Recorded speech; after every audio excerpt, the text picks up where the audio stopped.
आज की हमारी इस वीडियो का टॉपिक है recognition of net revenue method, जिसके अंदर हम देखेंगे कि जब हमारे पास बाय प्रोडक्ट होती है तो उसको हम इस मेथड के जरिए किस तरीके से उसकी जॉइंट कॉस्ट की ट्रीटमेंट करते हैं। सबसे पहले हम देखते हैं कि recognition of net revenue method क्या कहलाता है। जब भी कोई company recognition of net revenue method use कर रही होगी तो वो क्या करेगी, वो ऑल ट्रेसेबल कॉस्ट जो है वो असाइन करेगी to by product, but no joint cost is allocated to by products. यानी कि जब भी कंपनी के अंदर एक जॉइंट प्रोडक्ट और एक बाय प्रोडक्ट बन रही होगी तो बाय प्रोडक्ट को सिर्फ और सिर्फ ट्रेसेबल जो उसकी कॉस्ट होगी, जिसको अभी हम देखते हैं ये क्या होती है, वही एलोकेट होगी, जबकि कोई भी जॉइंट कॉस्ट उसको एलोकेट नहीं की जाएगी। इसके अगर हम एग्जांपल लें तो लेट्स सपोज हमारे पास अटक रिफाइनरी है जो क्या करती है, क्रूड ऑयल को प्रोसेस करती है और देन एज अ रिजल्ट उससे जो दो जॉइंट प्रोडक्ट निकलते हैं, एक पेट्रोल निकल आता है और दूसरा जो है वो डीजल निकल आता है। और साथ ही साथ वो देखती है कि एक पैराफीन जो है वो भी एक प्रोडक्ट निकल आता है। लेट्स सपोज हम इस सारे प्रोसेस को थोड़ा सा कम करते हैं और अपनी जो है ईज के लिए इतना ही प्रोडक्ट्स ले लेते हैं, और एक जो प्रोडक्ट है वो पैराफीन निकल आती है, जो बनाना इस अटक रिफाइनरी का मकसद नहीं था। इसका सिर्फ और सिर्फ ऑयल एंड गैस के साथ जो लिंक था वही था, उसका मकसद था पेट्रोल और डीजल बनाना, लेकिन पैराफीन भी एक प्रोडक्ट निकल आया। सो इसके लिए ये क्या कहलाएगा, इसके लिए ये बाय प्रोडक्ट कहलाएगा। अब ये जो मेथड हम यूज कर रहे हैं recognition of net revenue method, इसके अंदर रहते हुए अब ये जो भी प्रोसेस हुआ होगा, जब क्रूड ऑयल खरीदा होगा, इसके अलावा लेबर लगी होगी, हमारे ओवरहेड्स के खर्चे होंगे, इसके अलावा हमारे काफ़ी सारे अखराजात हुए होंगे, प्रोसेसिंग कॉस्ट लगी होगी, तब हमारे पास पेट्रोल डीजल और पैराफीन निकले होंगे। लेट्स सपोज हम अज्यूम कर लेते हैं कि वो जो सारी की सारी कॉस्ट थी वो हमारी लगी है ₹10 मिलियन की यूज हुई है, और तब हमारे पास ये सारी की सारी चीज़ें प्रोड्यूस हुई हैं। अब इस मेथड को इस्तेमाल करते हुए क्या होगा कि पैराफीन जो कि बाय प्रोडक्ट निकला है, इस केस के अंदर अटक रिफाइनरी के लिए इस 10 मिलियन का जो हमारे पास जॉइंट कास्ट है इसको नहीं एलोकेट किया जाएगा पैराफीन के ऊपर, बल्कि सिर्फ और सिर्फ कौन से वाली कॉस्ट की जाएगी, जो कि ट्रेसेबल कॉस्ट होगी। अब ट्रेसेबल कॉस्ट क्या होती है, इसको देखने के लिए हम यहाँ पे लेते हैं कि हमारे पास ट्रेसेबल कॉस्ट क्या होती है।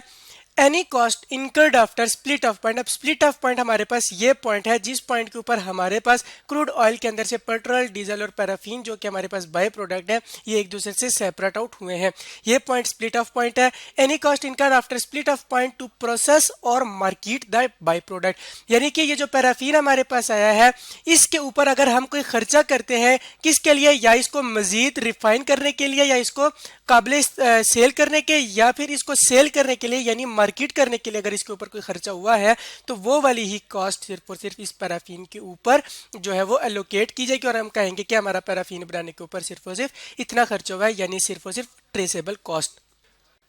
और हम ये अज्यूम कर लेते हैं कि पैराफीन को प्रोसेस भी करने और मार्केट यानी कि मार्केट के अंदर लेके जाके बेचने के लिए भी हमारा जो खर्चा हमें इस्तेमाल होना पड़ा है वो है हमारा ₹1 मिलियन का, 1 मिलियन का हमने खर्चा किया है, देन ये हम पैराफीन सेल कर सकते हैं। तो अब हम ये कहेंगे recognition of net revenue method को इस्तेमाल करते हुए कि पैराफीन के ऊपर जो हमारी कॉस्ट है वो सिर्फ और सिर्फ 1 मिलियन की आई है, ये जो जॉइंट कॉस्ट 10 मिलियन की है इसको हमने इस पैराफीन के ऊपर एलोकेट नहीं करना, यानी कि इसकी कॉस्ट के अंदर इसको इंक्लूड नहीं करना।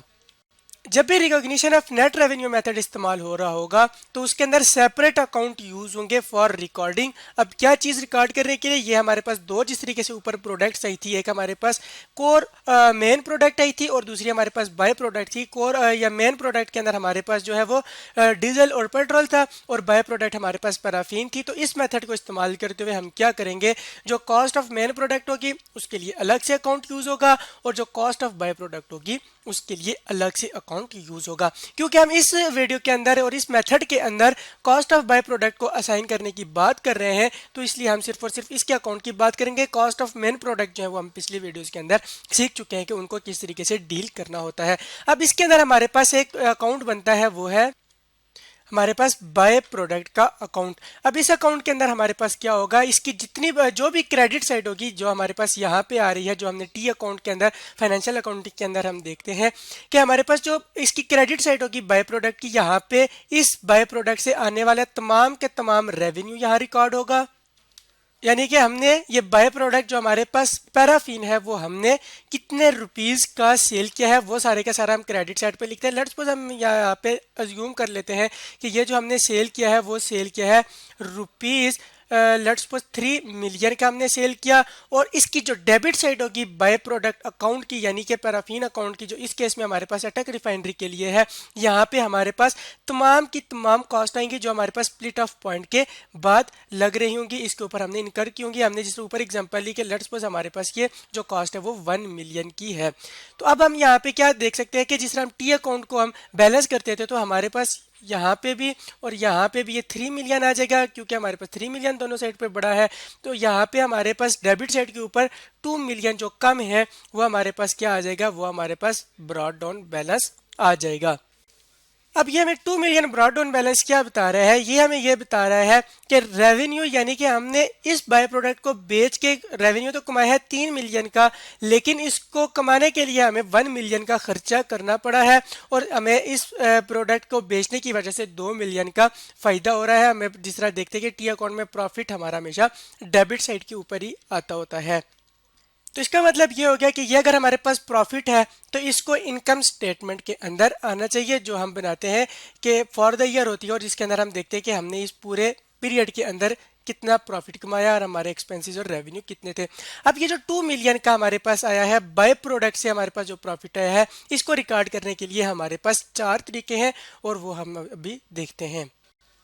या तो हम इस 2 मिलियन को जो हमारे पास बाय प्रोडक्ट से रेवेन्यू आ रहा है इसको हम रिकॉर्ड कर सकते हैं एज अदर इनकम, या फिर हम इसको रिकॉर्ड कर सकते हैं एडिशनल रेवेन्यू के तौर के ऊपर, जिसके अंदर हम सेल्स के अंदर जो हमारे पास ओरिजिनल जो हमारे पास जॉइंट प्रोडक्ट थी उनकी रेवेन्यू के अंदर हम इसको ऐड करके एडिशनल रेवेन्यू के तौर पे शो कर सकते हैं। इसके अलावा हमारे पास इसको हम as deduction from the cost of good sold of main product भी इसको लेके जा सकते हैं, यानी कि हमारे पास जो पेट्रोल और डीजल है उसकी जो कॉस्ट ऑफ गुड सोल्ड बनेगी उसके अंदर से भी हम इस 2 मिलियन को लेस करके कॉस्ट ऑफ गुड सोल्ड की जो अमाउंट है उसको भी कम कर सकते हैं। चौथा हमारे पास इसको डील करने का इनकम स्टेटमेंट के अंदर तरीका ये है कि हम इसको एज अ डिडक्शन शो कर सकते हैं from total manufacturing cost of main product, या फिर इसी पेट्रोल और डीजल की जो मैन्युफैक्चरिंग कॉस्ट है यानी कि जो इनको बनाने के ऊपर हमारा खर्चा आया है इस पीरियड के अंदर, उसके अंदर से भी हम इसको डिडक्ट कर सकते हैं। ये सारी बातें तो हमारी होगी इनकम स्टेटमेंट से रेलिवेंट कि हमारा जो प्रॉफिट फ्रॉम बाय प्रोडक्ट होगा उसको किस तरीके से रिकॉर्ड कर सकते हैं। लेकिन अगर हमारे पास कुछ इन्वेंट्री बच जाती है, यानी कि हमने इस महीने इस पीरियड के अंदर जो पैराफिन प्रोड्यूस किया वो सारे का सारा बेच नहीं सके और कुछ हमारे पास इन्वेंट्री रह गई है, तो उसका हमारे पास तरीका कार क्या होगा, तो उसको करने के लिए ये हमें मेथड गाइडलाइन देता है कि जी कॉस्ट ऑफ अनसोल्ड इन्वेंट्री जो होगी ऑफ बाय प्रोडक्ट, ये यहाँ पे हम लिख लेते हैं unsold inventory of by product होगी वो प्रेजेंट होगी बैलेंस शीट के ऊपर, यानी उसको हमने वो बैलेंस शीट के ऊपर लेके जाना है और बताना है कि हमारे पास बाय प्रोडक्ट से जो इन्वेंट्री है वो इतनी कॉस्ट की है। तो इस तरह आज की इस वीडियो के अंदर हमने देखा कि जब हमारे पास बाय प्रोडक्ट होगा तो उसको हम recognition of net revenue method के तहत किस तरीके से रिकॉर्ड करते हैं और कौन से वाली कॉस्ट उसको एलोकेट की जाती है।